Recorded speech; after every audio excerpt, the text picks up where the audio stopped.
Sir film మేకింగ్లో మీ గురువుగారు దాసనారాయణరావు గారి influence మీ మీద ఉందా? అంటే ఒక ఫ్రేమ్ పెట్టడం కావచ్చు, లేకపోతే ఒకటి చూపించే విధానం కావచ్చు, నేరేషన్ కావచ్చు, ఏదైనా సరే ఏదైనా ఒక అట్లీస్ట్ కొంచెమైనా ఇన్ఫ్లుయెన్స్ ఉందా మీకు? గురువుగారి ఇన్ఫ్లుయెన్స్లో నాకు ఉన్నది ఏంటంటే హార్డ్ వర్క్ అండి, ప్రొడ్యూసర్గా ఆయన ఇచ్చే గౌరవం, ఈ రెండు ఆయన దగ్గర నాకు బాగా ఉంది. ఇంకోటి డ్రామాని పండించడంలో ఆయన గ్రేట్. అంటే చాలామంది డ్రామా చేస్తే పాతపడిపోద్దండి, మన నాటకంలో అయిపోద్ది, ఎప్పుడు కూడా డ్రామా అయిపోద్ది.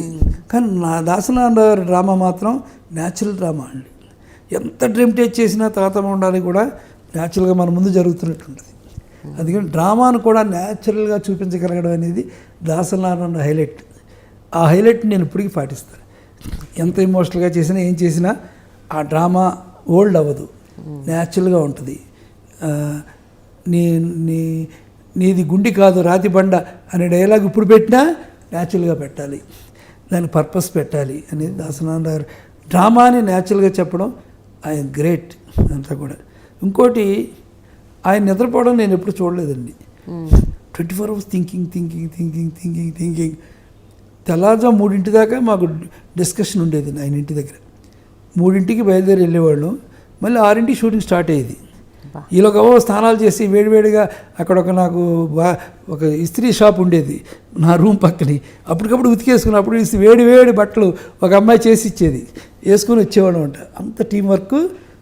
గురువుగారి వీధికి నిత్య కళ్యాణం పచ్చదోనం రోడ్డు అని పేరు ఆ వీధికి. ఎందుకంటే గురువుగారు ఇల్లు ఇక్కడ, ఆయన ఇంటి దగ్గర 3 దాకా కార్లు ఉంటాయి. మేమంతా డిస్కషన్లు వస్తాం కదా, లైన్గా ఉంటాయి కార్లు. అవి బయలుదేరిన వెంటనే రామారావు ఇల్లు ఎదుర్కొంటారు. ఆయన కార్లు స్టార్ట్ అవుతాయి 2 o'clockకి. మొత్తం ఆయన 2 o'clock రెడీ అయిపోతాడు. ఆయన 2 o'clock ప్రొడ్యూసర్స్ అందరూ వస్తుంటారు అనమాట. ఎప్పుడు కార్లు స్టడీగా ఉంటాయండి అక్కడ. అందుకనే ఆ రోడ్డుకి నిత్య కళ్యాణం పచ్చదోనం రోడ్డు అని పేరు నాకు బాగా గుర్తు. గొప్ప థ్రిల్. రామారావు మేకప్ వేసుకొని గురువుగారింటికి వచ్చేవారు. వచ్చి కూర్చొని మాట్లాడి స్టోరీ విని అక్కడ ఏంటండి ఇది ఆ స్టోరీ ఇన్నో డైరీలో డేట్స్ నోట్ చేసుకోవడం వెళ్ళేవారు. అలా నాగేశ్వరరావు వచ్చేవారు.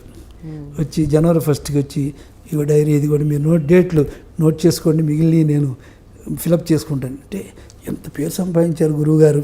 అందుకే మనం ఆ పేరు నిలబెట్టుకోవాలి, అలా ఉండాలని పట్టుదల ఆ విజువల్ నుంచి నాకు ఇప్పటికీ గుర్తుంటుంది. దాసనారాయణ గారు ఈజ్ ఏ గ్రేట్. అంటే మిగిలిన వాళ్ళతో పోటీ కూడా ఆయనకు ఉండేది కాదండి. స్పోర్టివ్గా తీసుకునేవారు. ఇప్పుడు రాఘవేంద్ర సినిమా రిలీజ్ అయింది అనుకోండి, సోదరుడు మార్కులు కొట్టాడు రామకృష్ణ, రే కుర్రోళ్ళారా మనం అంతకంటే చేయాలి బాగా అని. ఒకసారి గురుగారికి మ్యాజిక్ అన్నా సర్కస్ అన్నా చాలా ఇష్టం. సర్కస్ వెళ్ళినారు కదని రష్యన్ సర్కస్కి వెళ్ళాం అసిస్టెంట్లు ఆయన కలిసి. ఆ రష్యన్ సర్కస్లో ఇంటర్వ్యూలు ఇస్తారు కదా, ఇంటర్వ్యూలు ఇస్తే శంకర అని కొట్టేశారండి వాళ్ళు. పాట శంకరాభరణం రిలీజ్ అయిన కొత్తది. అదే గురువు అయ్యి బాబాయ్ శంకరాభరణం రష్యా వాళ్ళు కొట్టేశారు, అయ్యి రామకృష్ణ ఎంత గ్రేట్ విశ్వనాథ్ గారు అని. సర్కస్ అయిపోయిన వెంటనే విశ్వనాథ్ గారి దగ్గరికి వెళ్ళాం. గురుగారు, సోదరా నీ పాట రష్యా వాళ్ళు కొట్టేశారయ్యా, ఎంత గ్రేట్ గొప్ప సినిమా తీస్తావు సోదరా, అందుకని నీకంటే మంచి సినిమా తీయాలి ఇంకా అనేది ఆయనతో మాట్లాడితే, ఊరుకో నారాయణ గారు మీరేమో ఒకేసారి 1 weekలో 6 సినిమాలు తీసేస్తున్నారు, మీరు నాకేంటో ఒక సినిమాకి కన్ఫ్యూజ్ అయిపోతున్నాను, ఎలా తీయగలుగుతున్నారండి మీరు అనేవాడు ఆయన. ఊరుకోండి నాది ఇదో స్కూలు మీది అదో స్కూల్ అని అందరూ కూడా. అలాగే రాఘవేంద్ర గారితో పిలిచేవారు. మళ్ళీ చేసే సోదరా డెకరేషన్ అది బిందెల పాట ఇప్పటికీ ఎవడో పెట్టలేడు అని గురుగారు అయిన సోదరా నీకు ఎలా వస్తుందయ్యా, ఎందుకు ఇలాగ డెకరేషన్ అని వస్తుంది అని అడిగేవారు. మేమంతా చేతులు కట్టుకొని రాఘవేంద్ర గారిని గురువుగారిని చూడడం. ఏమి లేదు నారాయణరావు గారు, అసలు పాటే ఆర్టిఫిషియల్, ఎవరు మ్యూజిక్ కొడుతున్నాడు ఎవరు కొడుతున్నాడు ఏంటి అనేది ఎవరో తెలుసు. అలాంటిదాన్ని డెకరేట్ చేస్తున్నారు, అలాంటిది డెకరేట్ చేస్తే తప్పే ఉంది. ఆ ఫార్ములాలో నేను వెళ్ళాను. అంటే ప్రతి వాళ్ళకి వాళ్ళు చేసే పనికి ఫార్ములా ఉందండి. అలా గురువు గారు, రాఘవేంద్ర గారు, విశ్వనాథ్ గారు వీళ్ళందరి మధ్య తిరిగాం కదా మేము. అది మాకు అదొక ట్రెజర్. సో ఒక్కొక్కళ్ళ నుంచి ఒక్కొక్కటి మీరు కొన్ని అలా ఇంబైబ్ చేసుకున్నారు. అంటే ఏది బాగుందో అది మీరు కొంచెం తీసుకుని ఏది అంత కష్టపడతారు. వాళ్ళు బాగుండదని వెనకాలండి వాళ్ళ కష్టం, వాళ్ళు పడే కష్టం అనేది అది జోక్ కాదండి. అంటే అప్పట్లో గ్రేట్ స్టార్స్ మధ్య కదా వాళ్ళు ఉన్నారు, పెద్ద పెద్ద స్టార్స్. ప్రతి స్టారు రామారావు 5ంటికి మేకప్తో రెడీగా ఉండేవారు. అందరు స్టార్స్ అంతే. సోన్ బాబు గారు, కృష్ణరాజు గారు, కృష్ణ గారిది వెరీ ఫాస్ట్. ఒకే సంవత్సరంలో 23 సినిమాలు రిలీజ్ అండి ఆయన కదా. అంత ఫాస్ట్ జనరేషన్లో వీళ్ళందరూ కలిసి తిరిగారు కదా.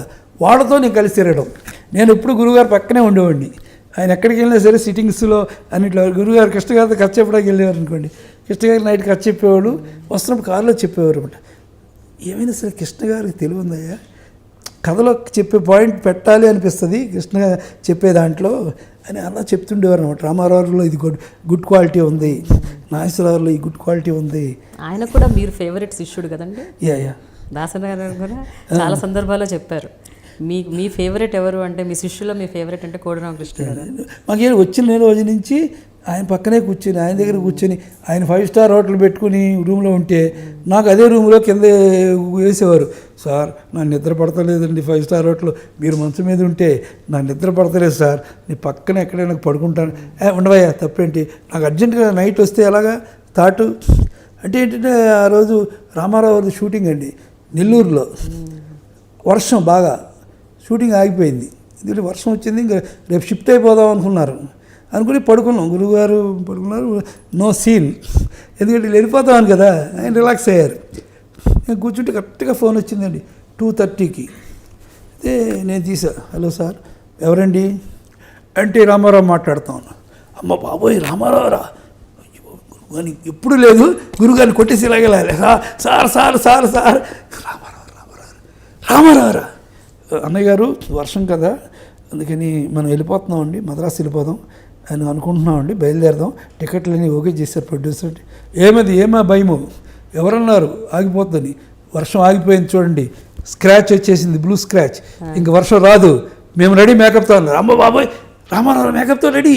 అమ్మ బాబాయ్ గురువు గారు లెగిసి లింగి కట్టుకొని ఊరికి బాత్రూంలోకి ఎంట్రీ, నేను బాత్రూమ్ బయట సీన్, ఆయన చెప్పడం రాయడం బాత్రూమ్ నుంచి వచ్చేలాగా 24 పేజీల సీన్ చెప్పాడు. నేను రెడీ చేయి నువ్వు అంటే దాన్ని ఫెయిర్ చేయాలి కదా. నేను ఫెయిర్ చేస్తుండగా కన్నప్పలు లేపు అన్నారు కెమెరా మ్యాన్. ఆయన రూమ్కి వెళ్ళా, సార్ లేకండి సార్ టైం అయింది షూటింగ్. నో షూటింగ్, వర్షం కదా, no shooting, no. Ramarao ready అండి, షూటింగ్ రెడీ. అవునా అంటే డమాన్ని కింద పడిపోయి లెగిసి ఇలా కొట్టేసుకొని 24 పేజీలు నేను ఫేర్ చేసి రామారావు రూమ్కి వెళ్తే ఆయన చికెన్ తిన్నాడు. ఏమంది సరే ఎండ వచ్చింది ఎర్రగా, వెరీ గుడ్. చికెన్ తిండగా 14 పేజీలు 24 పేజీలు గురుగారు తీసి చదివినిపించారు.